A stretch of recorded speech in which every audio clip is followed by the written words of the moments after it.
فرمایا سنو اہل شام، اللہ کی قسم میں حسن مصطفیٰ واللہ لو شئت لجعلت العراق شاما والشام عراقا، اگر میں حسن چاہوں شام کو عراق بنا دوں، عراق کو شام بنا دوں. یہ اپنی ولایت تکوینی کو بیان کیا، اپنے اختیار تصرف کو بیان کیا. والرجل امرأة والامرأة رجلا، اگر میں حسن چاہوں مرد کو عورت بنا دوں، عورت کو مرد بنا دوں.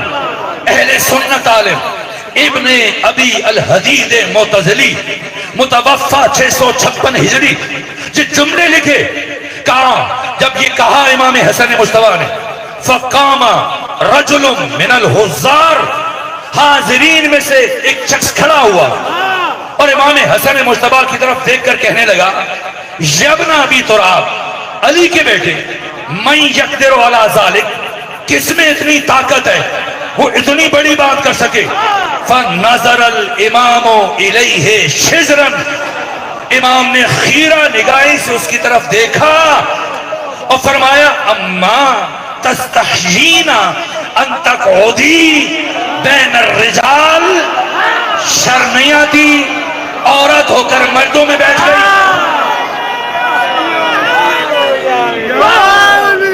یہ تصرف، یہ اختیار، یہ نہیں کہ پہلے کہا ہو کچھ وقت لگاؤ. نہ سورہ بارکہ یاسین کی تفسیر کے اختتام پر خمینی متشکن یہ جملے کے سورہ یاسین کی آخری آیات کی تفسیر میں کہاں یہ جو خدا کہہ رہا ہے سورہ یاسین کے آخر میں کہ جب اللہ کسی چیز کا ارادہ کرتا ہے کہتے ہیں ہو جا تو وہ ہو جاتی ہے. کہ یہ فہم بشر کے لیے ہے، انسانوں کو سمجھانے کے لیے، ورنہ پروردگار کے ہاں درجات نہیں ہے، پروردگار کے ہاں مراحل نہیں ہے. خدا کا ارادہ کرنا وہی کہنا ہے، کہنا وہی ہو جانا. اللہ کے ارادے کا مظہر خود رضائے خدا، خود مشیت پروردگار. حسن مصطفیٰ جیسے ہی فرمایا اما تستحیین ان تقعدی بین الرجال، شرم نہیں آتی عورت ہو کر مردوں میں بیٹھ گئی. اسی لمحے جنس بدلی، اٹھ کے چلی. امام نے آواز دی ناد الامام عن اقبیا، ارے بات پوری سنو، تو عورت بنی ہے، ایک عورت پہلے سے گھر میں، کیا ایک گھر میں دو عورتیں رہیں گی؟ نہ، سن قد سارت عیالو کے رجل، جسے بیوی چھوڑ کے آیا تھا وہ مرد بن چکی ہے. جاؤ. وہ تو چلی گئی. حاکم شام کے دربار آج سے 1400 سال پہلے کیا کیفیت ہوگی؟ میں نے پڑھا دیر تک سکوت ہے، سناٹا ہے، خاموشی ہے، اور کسی میں جرأت نہیں ہے کہ ایک لفظ کہہ سکے.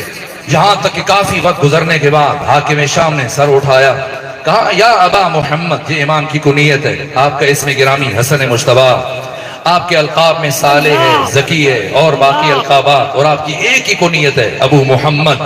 اور حاکم شام نے جب اس کی درگت بنتے دیکھی ایک مرتبہ کہنے لگا یا ابا محمد لقد فضحتنی وہنتنی فی مجلسی، اے ابا محمد حسن مصطفیٰ، آپ نے میرے گھر میں میری توہین کر دی ہے. گھر میرا، ملک میرا، رعایا میری، تخت میرا، تاج میرا، سلطنت میری، دربار میرا، اور ان سب افراد کی موجودگی میں آپ نے مجھے رسوا کیا، شرمندہ کیا. ایک مرتبہ امام حسن مصطفیٰ نے حاکم شام کی طرف دیکھا اور یہ جملہ ارشاد فرمایا سن اے لکڑی کے تخت پر بیٹھ کر فخر فروشی کرنے والے، پہچان تمہارے سامنے کون بیٹھا ہے؟ اے لکڑی کے تخت پر بیٹھ کر فخر کرنے والے، سن ان العرش سریری، عرش پروردگار حسن مصطفیٰ کا تخت ہے.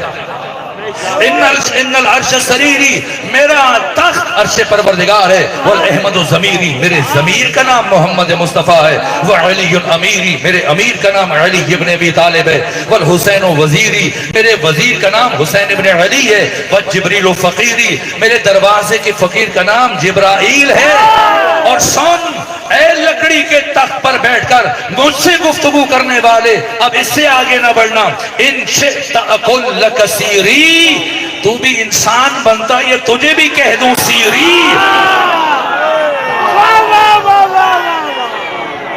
ایک مرتبہ سارا تنتنا غرور اس طرح سے خاک ہو گیا، ڈھیر ہو گیا.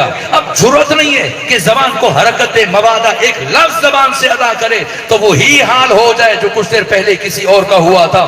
اب سکوت ہے، سناٹا ہے، خاموشی ہے، اور پورے دربار میں ایسا سناٹا کہ کوئی آواز نہیں اٹھا رہا ہے، اور سب ایک دوسرے کی طرف دیکھ رہے ہیں، اور حاکم شام کا سر جھکا ہوا ہے.